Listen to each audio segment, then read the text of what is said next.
আন্দোলন হয়েছে 1 বছর 2 বছর হয় নাই, এখনই স্মৃতির বিস্মৃতিতে অনেক কিছু হারিয়ে যদি যায় 10 বছর 20 বছর পরে এই ইতিহাস বিকৃতি কোথায় গিয়ে পৌঁছবে? নতুন করে ব্যবসা শুরু হবে। এই ব্যবসা বন্ধ করার জন্য প্রকৃত ইতিহাস, কতজন শহীদ হয়েছে, তাদের রাজনৈতিক পরিচয় কি আমরা জানতে চাই। সফলভাবে কাটাতে পারবো বলে আমি ব্যক্তিগতভাবে বিশ্বাস করি। ধন্যবাদ জানাচ্ছি মাননীয় প্রধানমন্ত্রীকে, যিনি তার দূরদর্শী নেতৃত্বের মাধ্যমে বাংলাদেশে স্বৈরাচার বিরোধী যে লম্বা সময়ের আন্দোলন, সেই আন্দোলনকে নেতৃত্ব দিয়েছেন এবং অত্যন্ত বিচক্ষণতার সাথে অতীতের সব জঞ্জালগুলো এড়িয়ে সামনের দিকে বাংলাদেশকে নেতৃত্ব দিয়ে যাচ্ছেন। আমি কৃতজ্ঞতা প্রকাশ করছি এবং গভীর শ্রদ্ধার সাথে স্মরণ করছি 71-এর মুক্তিযুদ্ধের বীর শহীদদেরকে এবং জুলাই আন্দোলনের যারা শহীদ হয়েছেন, যারা জুলাই আন্দোলনে আহত হয়েছেন, যারা পঙ্গুত্ব বরণ করেছেন এবং যারা জুলাই যুদ্ধে অংশগ্রহণ করেছেন, তাদের সবার প্রতি আমি শ্রদ্ধা জানাচ্ছি। মাননীয় স্পিকার, আমরা নতুন সংসদে এসেছি, আমাদের অনেক সদস্যই নতুন করে সংসদে এসেছেন। আমরা হয়তোবা 2-1টি ভুল কথা বলতে পারি, আপনি ক্ষমা সুন্দর দৃষ্টিতে দেখবেন।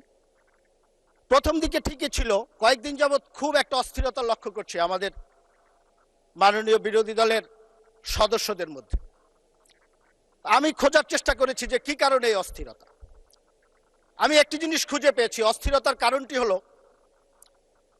111-এর যে তত্ত্বাবধায়ক সরকার ছিল, সেই সরকারটি সবাই জানেন সেনা সমর্থিত তত্ত্বাবধায়ক সরকার বলা হতো। আর গত 18 মাস যে সরকারটি ছিল, সেই সরকারটিকে কিন্তু এই যে আমাদের আজকের যারা বিরোধী দলীয় নেতৃবৃন্দ আছে, সেই জামাত ইসলাম এবং এনসিপি সমর্থিত সরকার হিসাবে সবাই সেই সরকারটিকে অভিহিত করেছে।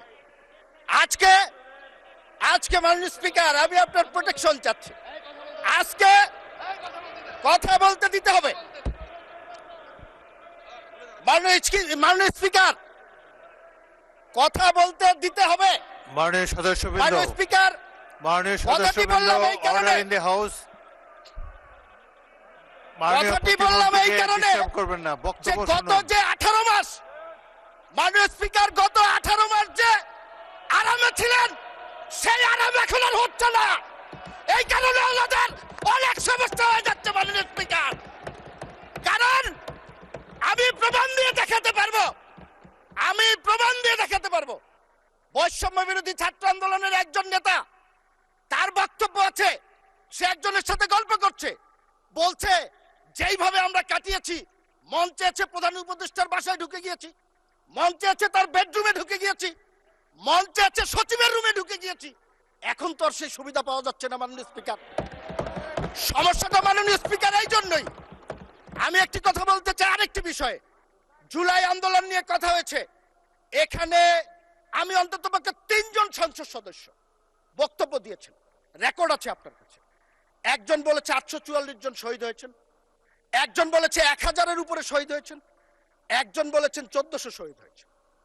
মাননীয় স্পিকার, আমি যতটুকু পড়াশোনা করে দেখেছি, স্বাস্থ্য মন্ত্রণালয় বিভিন্ন হসপিটালের সূত্রে পাওয়া তথ্যের ভিত্তিতে প্রথমে বলেছিল 1400 অধিক শহীদ হয়েছে এবং এটা জাতিসংঘের সংস্থাও বলার চেষ্টা করেছেন। পরবর্তীতে মুক্তিযোদ্ধা মন্ত্রণালয় একটি গেজেট প্রকাশ করেছেন, সেই গেজেটটিতে অতীতের গেজেট বাতিল করে 844 জনের একটি চূড়ান্ত তালিকা প্রকাশ করেছে। এখন সমস্যাটার জায়গা কোন জায়গাটায়? আমি একটি কথা আপনাদেরকে বলতে চাই, একটি উদ্ধৃতি দিয়েই বলতে চাই। আমার মাননীয় বিরোধী দলের নেতা, আমি ওনাকে খুবই পছন্দ করি, খুব সুন্দর কথা বলেন, আদবের সাথে কথা বলেন, ওনার অঙ্গভঙ্গি, ভাষা ব্যবহারের যে বিষয়টি, সেটি অনুকরণ করার মতো। আমার সাথে যতদিন দেখা হয়েছে লবিতে, আমি ওনাকে সালাম দিয়েছেন, আমাকে হয়তো উনি ব্যক্তিগতভাবে চেনেন না, বাট আমি ওনাকে খুবই পছন্দ করি। কিন্তু গত 14 এপ্রিল 2026 তারিখে একটি অনুষ্ঠানে উনি বলেছেন, আমি তাকে দোষারোপ করছি না, আমি যা জানার জন্য মাননীয় স্পিকার আপনার মাধ্যমে। মাননীয় সদস্য, আপনাকে আরো 2 মিনিট দেওয়া হলো, 2 মিনিটের মধ্যে সাম আপ করেন। মাননীয় স্পিকার, আর একটু বাড়িয়ে দেওয়া হোক। সময় তো দেয় আপনাদের হুইপরা, বাড়ানো কমানো সব মাননীয় তাদের স্পিকার, আছে। উনি বলেছেন প্রোগ্রামটিতে, আমি পত্রিকার রিপোর্ট দেখে বলছি, আমি দেখাতে পারবো, 14 এপ্রিল 2026 1400 শহীদে 1200 শহীদের বাসায় যাওয়ার সৌভাগ্য আমার হয়েছে। এখন মাননীয় স্পিকার, সরকারি গেজেট 844 জনের, উনি 1400-র মধ্যে 1200-র বাসায় কিভাবে গেল, এটা তো আমি বুঝতে পারতেছি। এখন আমরা সংখ্যাটা জানতে চাই। উনি যদি যেয়ে থাকেন কোনো আপত্তি নেই, আলহামদুলিল্লাহ, কিন্তু আমরা প্রকৃত সংখ্যাটা জানতে চাই। আজকে জুলাই আন্দোলন হয়েছে 1 বছর 2 বছর হয় নাই, এখনই স্মৃতির বিস্মৃতিতে অনেক কিছু হারিয়ে যদি যায়, 10 বছর 20 বছর পরে এই ইতিহাস বিকৃতি কোথায় গিয়ে পৌঁছবে? মুক্তিযুদ্ধকে নিয়ে যে ধরনের একটি ব্যবসা, এই মুক্তিযুদ্ধের চেতনা নিয়ে যে ব্যবসা আমরা দেখেছি গত 54 বছর, আমরা চাই না এই প্রজন্মের যারা আছি এই জুলাইকে কেন্দ্র করে নতুন করে ব্যবসা শুরু হোক। এই ব্যবসা বন্ধ করার জন্য প্রকৃত ইতিহাস, কতজন শহীদ হয়েছে, তাদের রাজনৈতিক পরিচয় কি আমরা জানতে চাই। আমরা তো রাজনৈতিক পরিচয়ের কথা বলেছি, এবং উনি আরেকটি কথা বলেছেন, আমার মাননীয় বিরোধী দলীয় নেতা, শহীদরা সবাই শিক্ষিত ছাত্র বা রাজনীতিবিদ নয়, তারা খেটে খাওয়া মানুষ, সাধারণ মানুষ। ভালো কথা, কিন্তু এই শহীদদের একটি বড় অংশ আমরা সবার অবদানকে স্বীকার করি, কিন্তু এই শহীদদের বড় অংশ তো রাজনীতিবিদদের আহ্বানে এখানে শরিক হয়েছেন। এই নেতৃত্বের অধীনে এই সংগ্রামে যারা শরিক হয়েছেন, তাদের অস্তিত্বকে যদি আপনারা অস্বীকার করেন।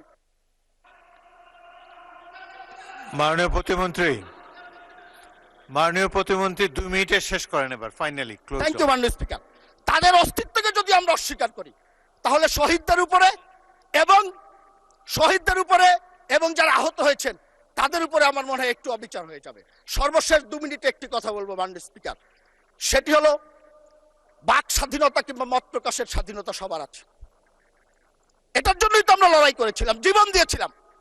সৌভাগ্যক্রমে গত 17 বছর প্রত্যেকটি লড়াইয়ের অগ্র সৈনিক হিসাবে আমরা কিন্তু ছিলাম মাননীয় স্পিকার। আজকে বিরোধী দলের টেবিলে যারা বসে আছেন, এখানে সাধারণ সম্পাদক সাহেব নেই, অনেকের সাথে এক বিছানায় ঘুমানোর সৌভাগ্য হয়েছে জেলখানায়।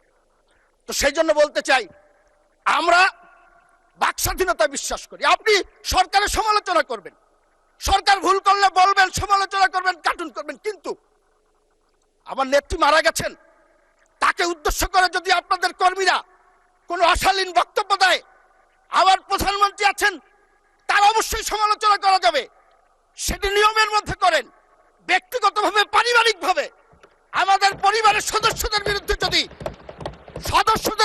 যদি এইভাবে কুচ্চারটনা করা হয়, সেটি কিন্তু আমাদের জন্য দুঃখজনক। এবং একটি কথা বলবো, সেটি হলো যারা এই কুচ্চারটনা করেছে, আপনারা এখানে অনেক সুন্দর সুন্দর কথা বলবেন, আমরাও শুনতে চাই, আমরাও কাজ করতে চাই আপনাদের সাথে, কিন্তু যারা কুচ্চারটনা করেছেন আমরা তো দেখলাম আপনারা তাদেরকে পুরস্কৃত করেছেন। আপনারা পুরস্কৃত করেছেন যিনি কুচ্চারটনা করেছেন, অশ্লীল মন্তব্য করেছেন, তার পরিবারের সদস্যকে আপনারা সংসদ সদস্য করেছেন। কি প্রমাণ করতে চান আপনারা? কি দেখাতে চান আপনারা? আমরা এখনো বলবো, একসাথে কাজ করতে চাই, আপনাদের সাথে কাজ করতে